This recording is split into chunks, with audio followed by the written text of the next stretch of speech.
If you can't charge for your services and charge accordingly, you actually can't afford to stay in business. Train for your business like an athlete trains for her sport. Definitely believe on understanding those mindset changes to continue to thrive and grow as a business. You've got to get started to be great. You can't be great unless you get started.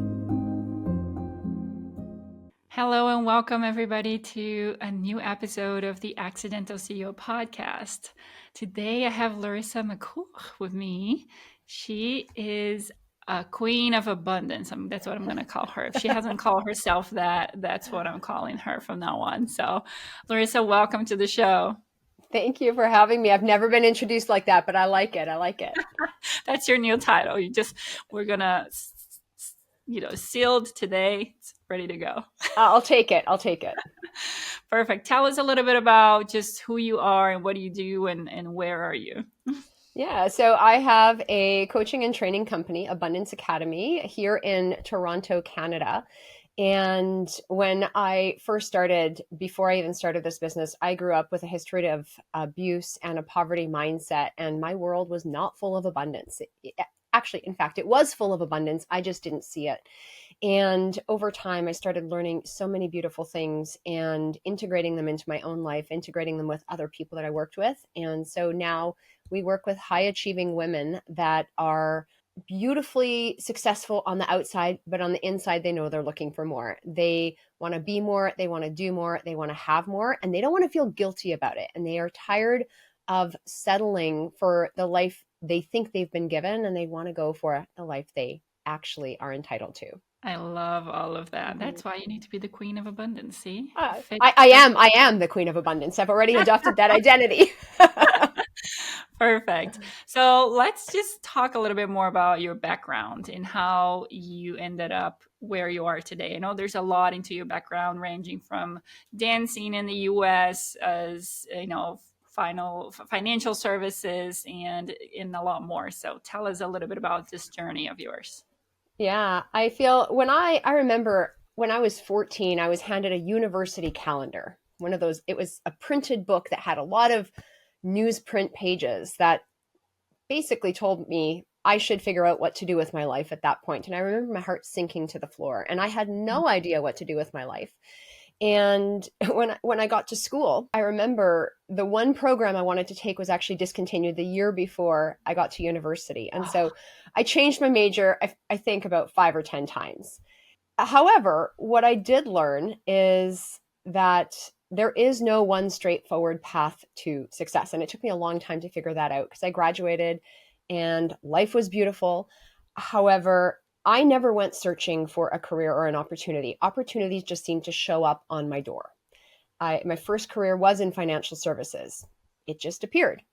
I have toured internationally through dance. I've worked in the realm of sales. I've dabbled with photography. I can't say I had a photography business, but I've definitely assisted in that department. I love being on both sides of the camera. I think there's just magic that's created when you can really elicit someone's heart and soul in picture and in video. And there's just something beautiful about that. I've experienced that intimacy on many levels. And then I also ran a Pilates studio for nearly a decade. And so these different experiences, I feel like they showed up for me. I jumped at them. However, it's allowed me to look at things very differently and think outside the box. I've found that I've had my most creative and innovative approaches to solving challenges and working with clients from skills I learned in other arenas or other industries. Yes. So let's say when I was teaching Pilates to older adults, I would draw on principles that I used with my 2-year-olds from childhood development and programming. And you know what? It worked. And the classic things in the book didn't always work. But when I used my intuition, when I started drawing on other elements and pulling them because spirit was guiding me, things turned into magic. When I would think through a new marketing strategy for the Pilates studio, it would often come from something I learned perhaps in a real estate seminar or a completely different realm. And that was when it was most magical for me. That was when it worked. And there was just a sense of synergy. And so there are so many commonalities. And when you start to look at what's actually common, what is the fundamental truth right? When it comes to movement, movement is movement is movement. Mm-hmm.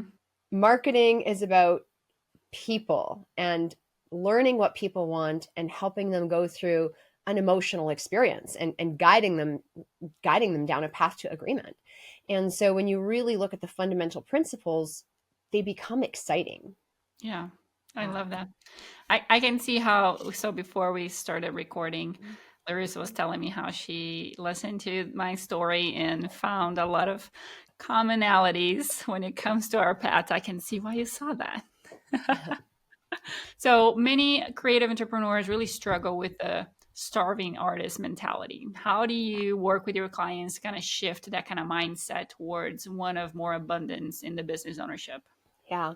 I think abundance is all about plenty. Abundance is a very large quantity of things. And even just in the words starving artist, this is societal programming. I'm just like, Yeah. I want to put my earmuffs on when I hear that. If you were my client, I'd be like, stop saying that. Just put up the hand. No, that's not allowed in our arena. Really watching the words you say and Mm-hmm. thinking about how you're speaking about yourself, your future, and what you're doing is absolutely critical. However, overall, education is key. Artists are often brilliant at their craft. Being a dancer, I know a lot of artists. I used to do beadwork actually as well, and I used to sell that as a kid. So I've done a lot of little work in the arts, and there isn't necessarily the monetary reward. However, I think it's because so often people think of themselves as crafty and creative people, and they adopt this identity of being a starving artist instead of deciding that I'm going to be a thriving artist. I'm going to be a successful entrepreneur. I'm going to be the CEO of my life and of my business. And these are all skills that can be learned. You weren't Mm-hmm. born with a camera in your hand. You weren't born with a paintbrush in your hand. You weren't born with all these things. They're skills you acquired over time. And just like you acquired the artistic skills, you might have some predisposition towards that. You can acquire skills of business and of abundance.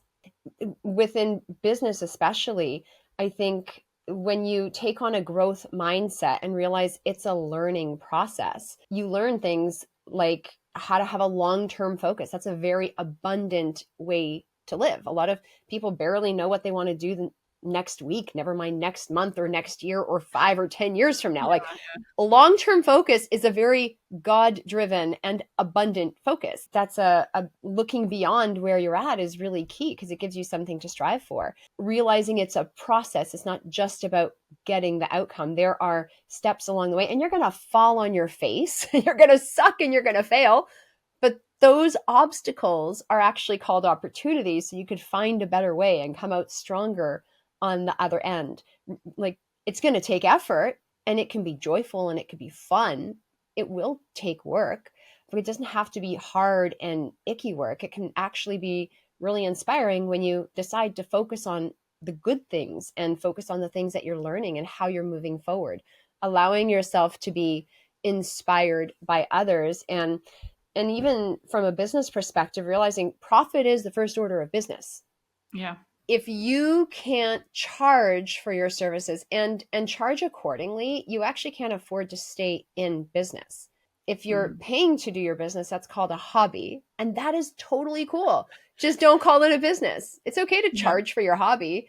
However, I think there's a difference, and when you decide that you're going to be a business person, you can start doing that with authenticity and with integrity and with grace. Like, people don't go to a grocery store and expect to walk out with a cart full of groceries and not pay for them. You expect to pay for your groceries. That store brought the groceries in. They sourced all the groceries. Like, if you think about how much effort it takes to get the groceries into a grocery store for you to buy, there's a lot of steps that are along the way. And it's the same thing for you. You have so many steps that your clients don't see behind the scenes. It's not just showing up to a photo shoot. It's not just delivering your end result. There's a lot of learning you've had to do. There's a lot of editing. There's a lot of procedural aspects that you've had to create and build behind the scenes. And people don't think they're paying you for that, but you have to get paid for that work or you ain't going to do your business. So, That's right.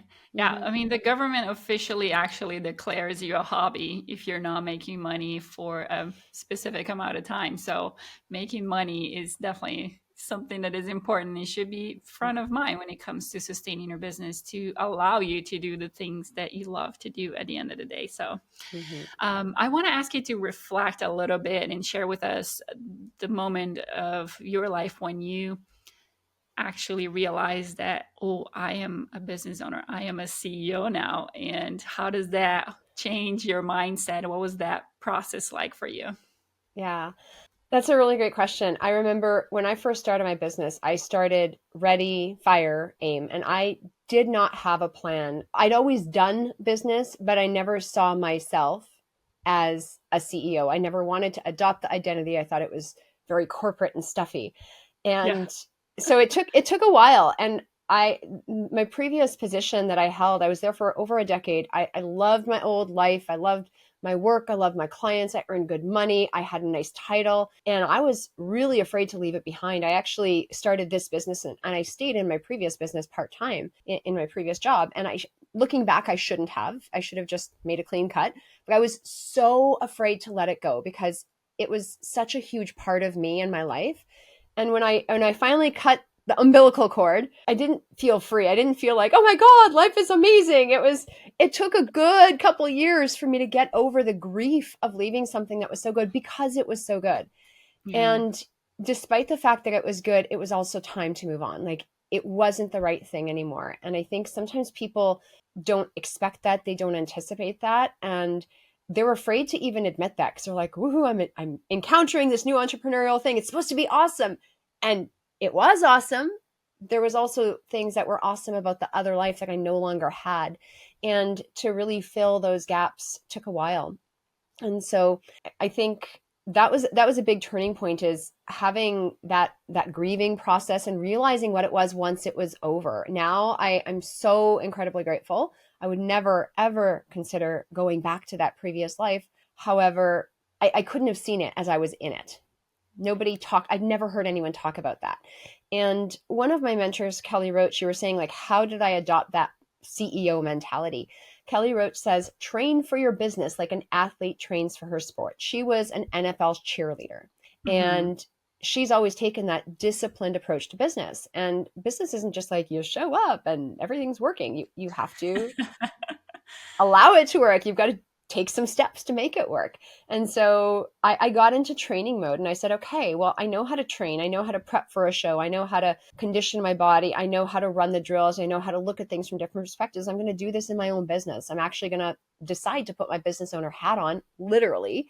I have a hat that I wear. It's a business mastery hat. I got it at Tony Robbins Business Mastery. And so I literally put my business hat on certain days where I'm in that business mood to get my energy in that state. But she also says, if you want to earn like a CEO, you have to act like one. And those two phrases, train for your business like an athlete trains for her sport. If you want to earn like a CEO, you have to act like one. They were repeating in my head, and they just kept going on autopilot, going on autopilot. I didn't try. I just kept hearing her say it.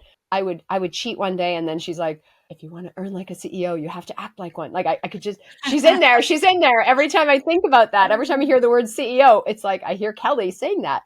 And it's so ingrained, but it took one step at a time.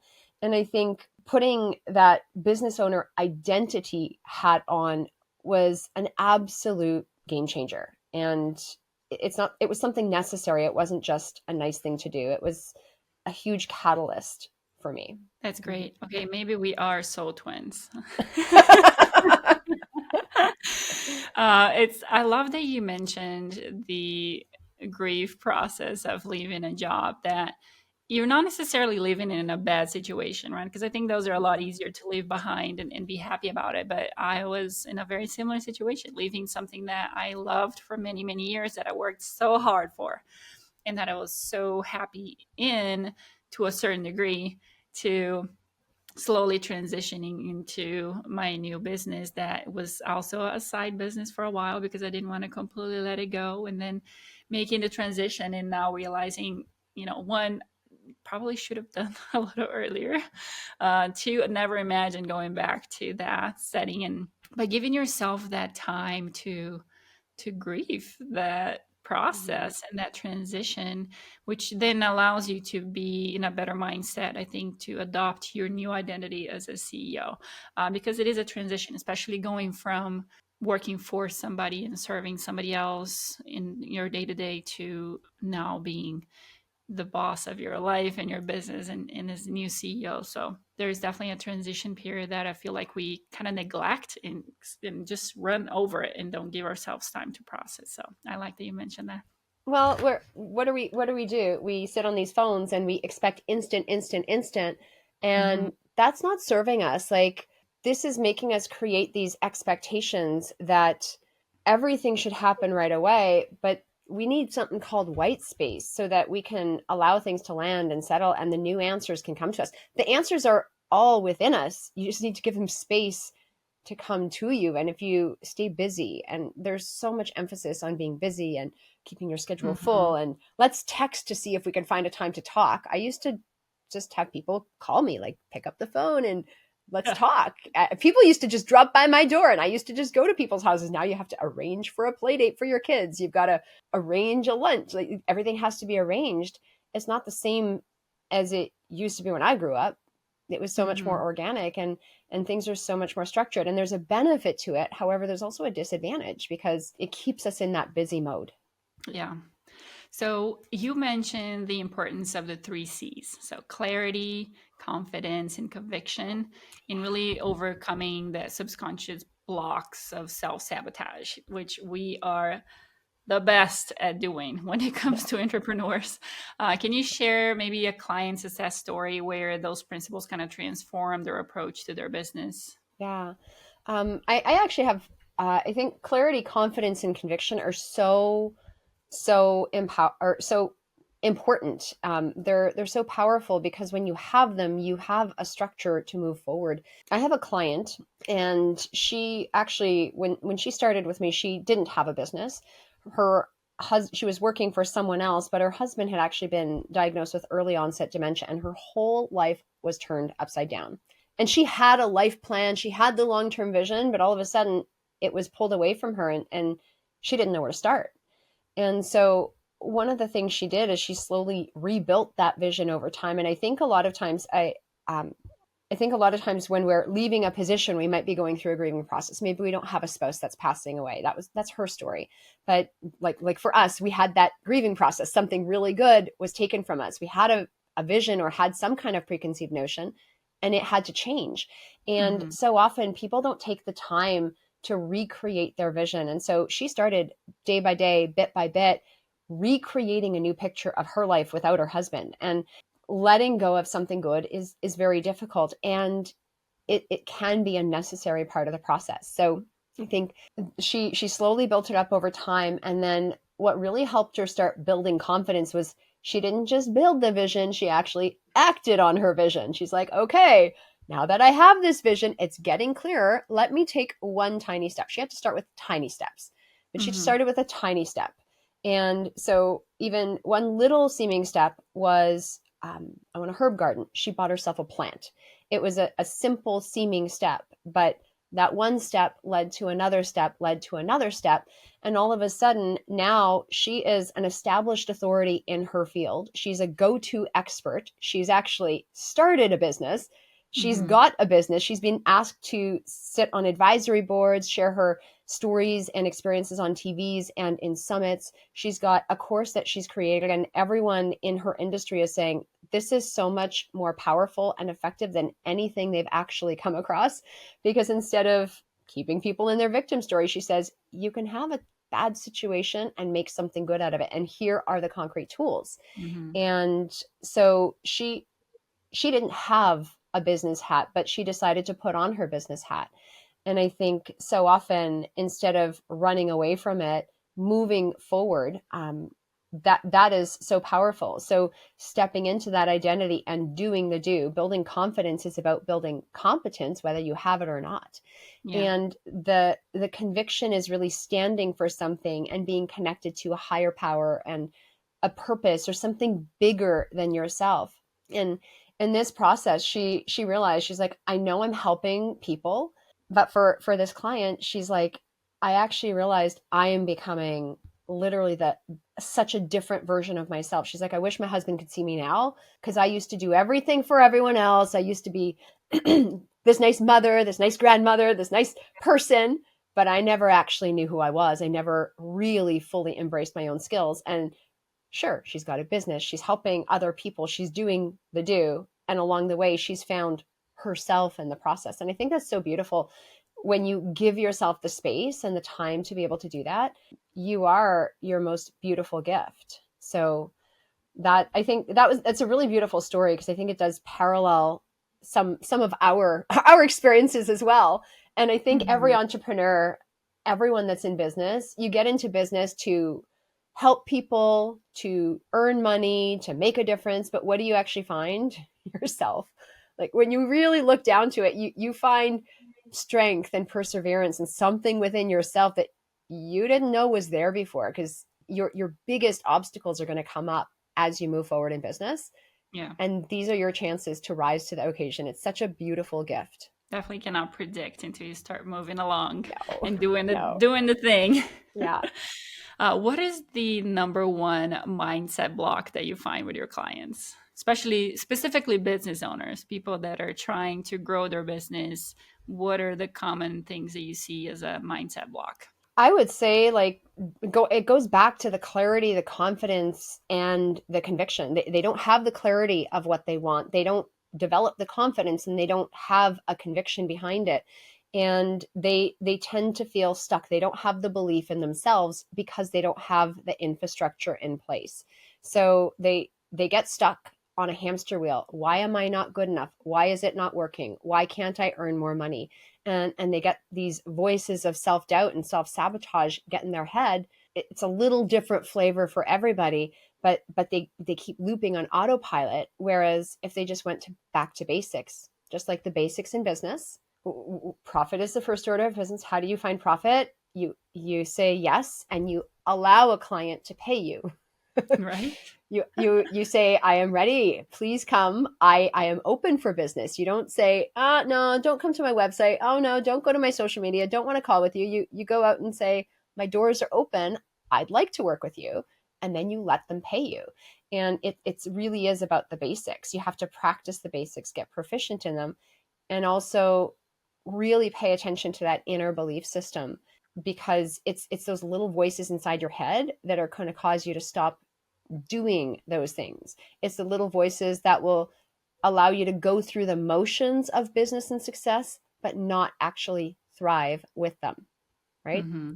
You'll put up the post, but you'll say, please don't book.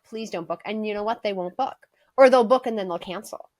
And that's how it works. Your energy is going to dictate your results.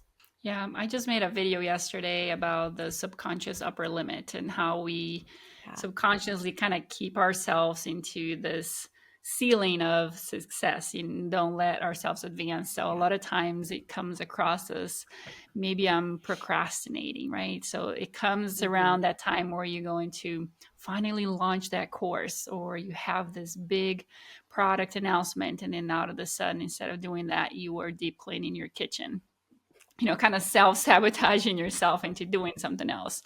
Or maybe you made that money, reach your money goals, but you don't feel the joy. You're still Yeah. feeling kind of guilty and yucky about it, instead of enjoying, in believing that you earned it, that your self-worth is, where it should be to receive that money and things like that. So definitely believe on understanding those mindset changes to continue to thrive and grow as a business. There in Gay Hendricks' Big Leap, where he talks a lot about the upper limit. He also, right at the beginning of the book, I'm assuming you've read it. There is he asks the questions like, are you willing to let your life just be good, be easy, be beautiful all of the time? Are you willing to let things go well all of the Hmm. time?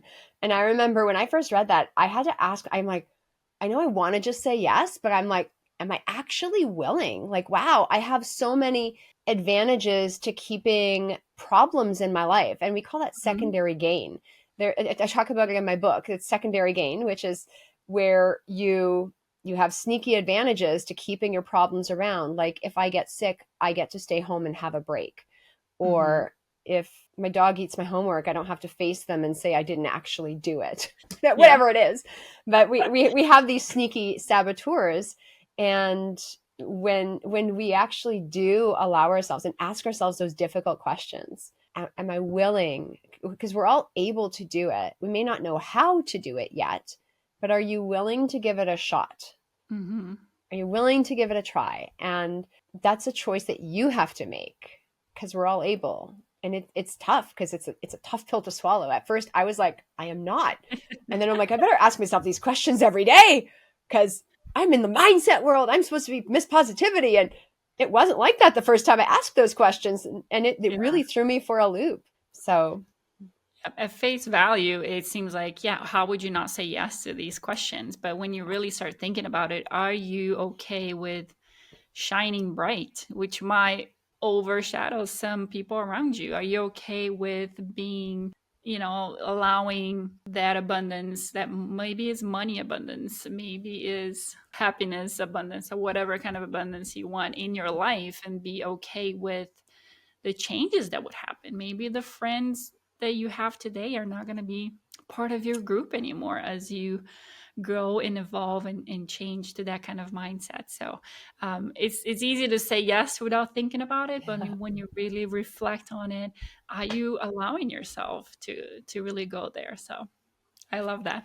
yeah, absolutely. Let's talk a little bit more about a little bit of your journey. So your personal story of starting a business on maternity leave without really having a plan, and how do you think that inspires some of the women that you coach today? I think so often women put a lot of pressure on themselves to have all the answers and to do everything right, especially as mothers and as people that have been successful.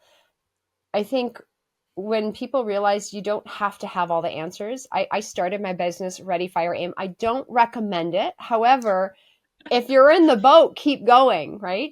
You don't always need all the answers. And I think it gives people hope that they can find the answers along the way. Um, I like to go by the philosophy of get it done and then get it right. You've got to get started.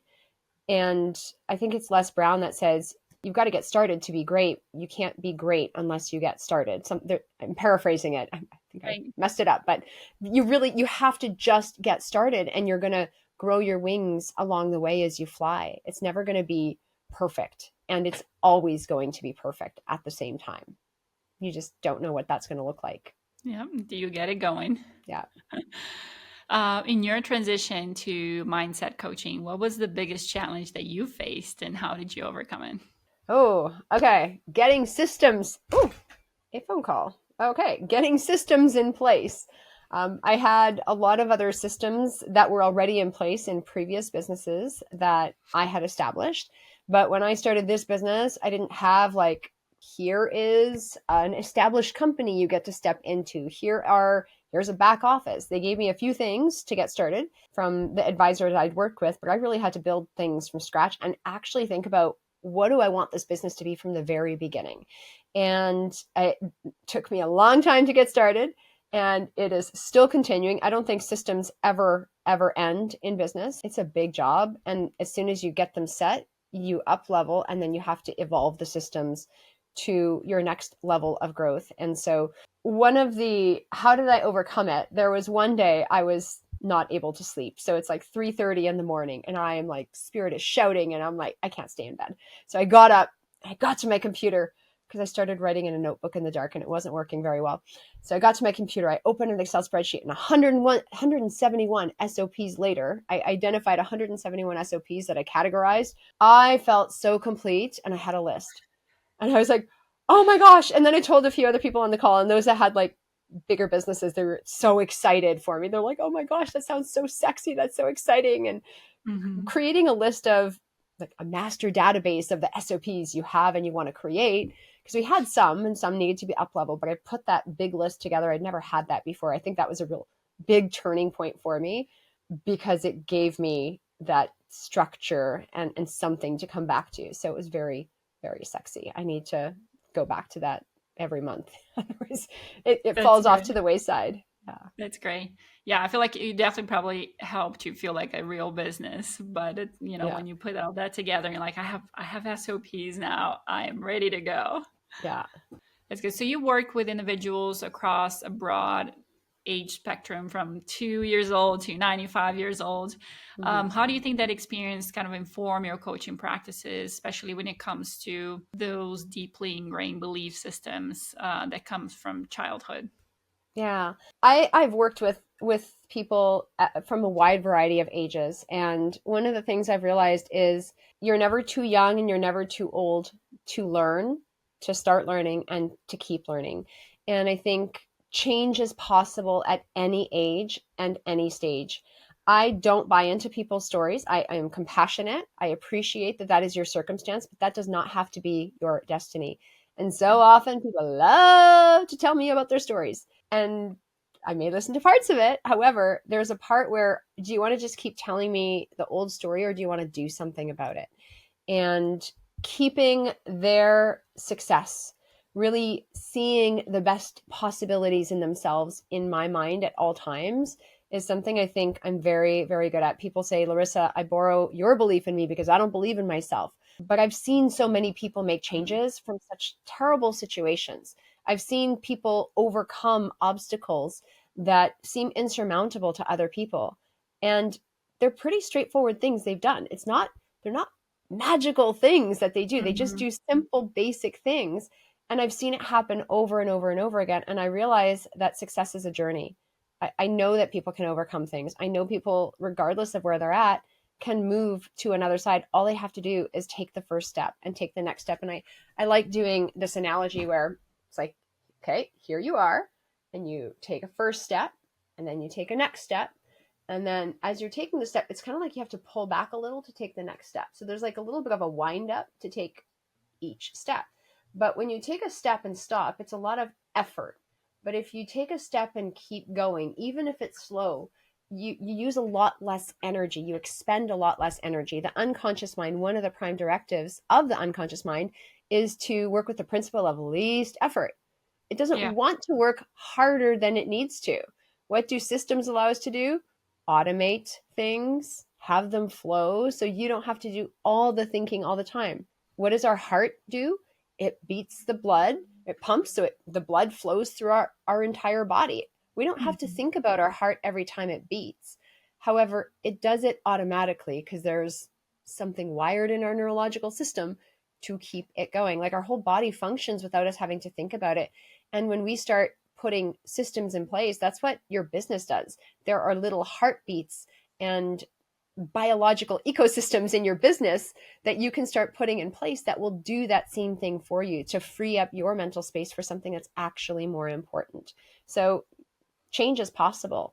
All you've got to do is take that first step and keep going. Yeah. A lot of things are around habits, and habits can be changed and can be learned. And so it's once you recognize where the real issue is, where things are coming from, and if it is Mhm. mindset, again, those are all things that can be changed and manipulated and adapted. So, Yeah. We often say, like, if you can name it, that ain't it. What you think your problem is probably isn't your problem. There's usually something underneath it, something underneath it, something underneath yeah. it, something underneath it.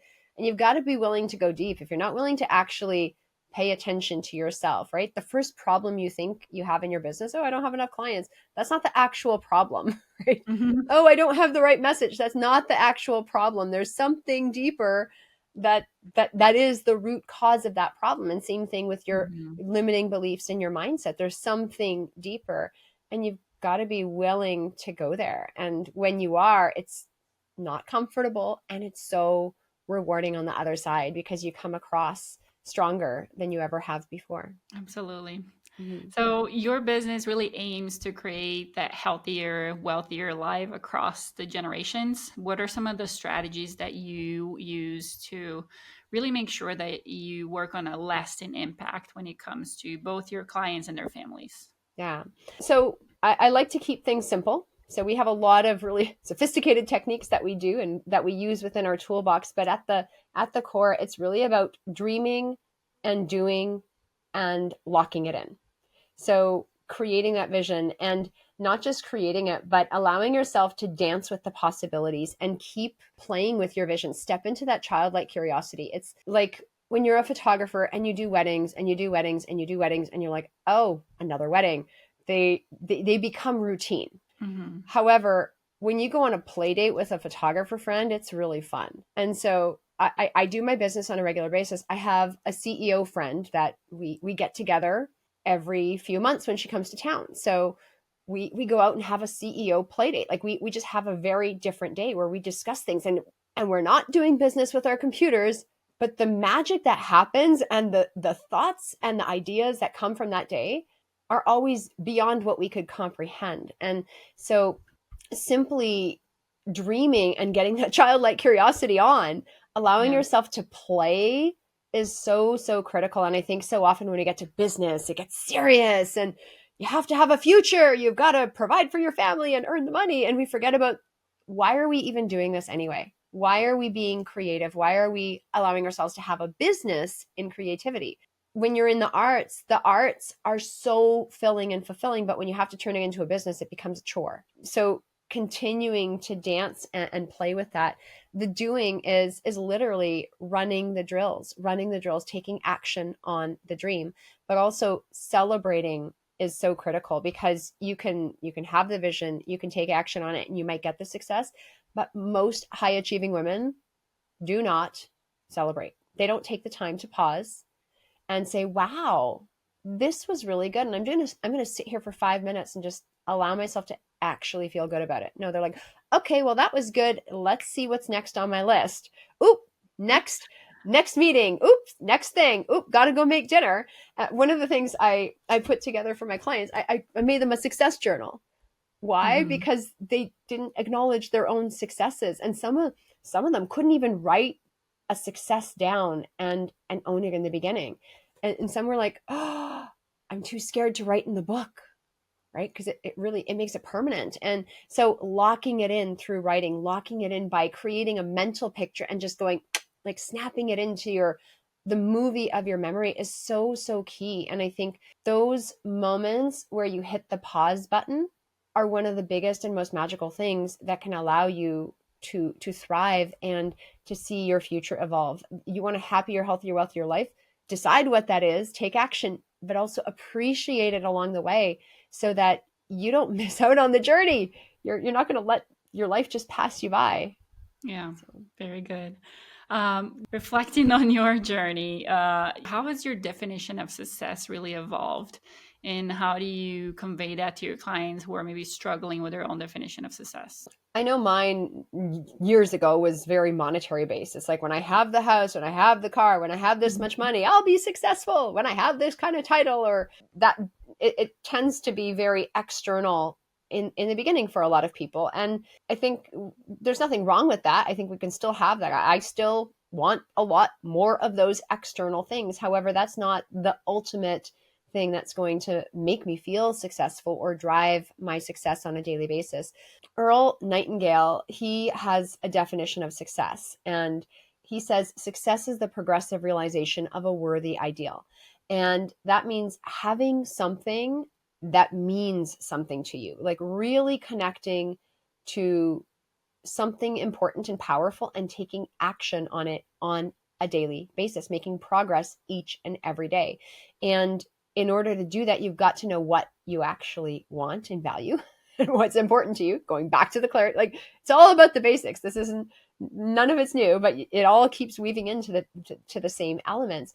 Really knowing what's important to you, not just in your head, but in your heart. And the more you allow yourself to practice, the more you allow yourself to step into these situations and try them on. Do you really want money? Well, what are you going to do with that money? Oh, go buy a yacht? Well, go rent a yacht. Go spend a weekend on a yacht. See if you even want a yacht. Do you Mm-hmm. want a fancy car? Go try the car. I thought I wanted a fancy car, and I went to check it out, and I'm like, it looked really nice online. This is not my, I know it's expensive. This is not my car. And I was just so sad, because I'm like, I really Yeah. wanted to love it. And I'm like, I do not love this car. I can't buy you because I don't love you. Mm. For me, I had to love something. And it was a really big eye opener, because if it's not aligned, it's not going to work. And true success comes from being aligned within and making a difference in your life and other people's lives. So right now, for me, it's very much more internal, and taking that internal and expressing it in an external way. Very cool. Yeah. So, what is next for the Abundance Academy? What is the next big achievement that you are working on right now? Okay. Well, I've got my book. This is going to be released in May. So this is one big Yay. project that's been in the works for a while. So we are launching Stop Procrastinating Your Life Away. So that's going to be a lot of fun. We were actually just planning the book launch this afternoon. So Perfect. very excited about that.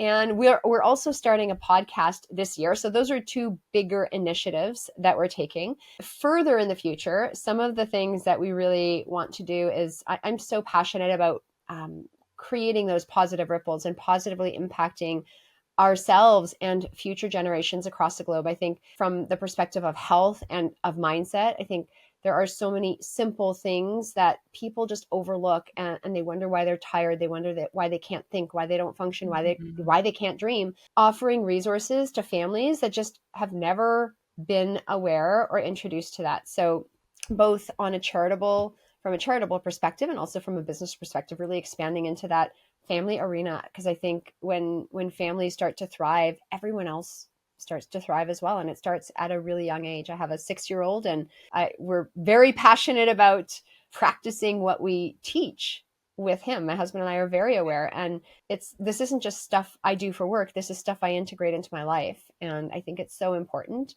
to have healthy habits. He still loves ice cream, but he also eats kale salad. So things like that. You win some and you have to bend a little, but to start teaching the difference, to teach simple practices, I think is so powerful. So we want to really create an element of sustainability in the world. So, Absolutely.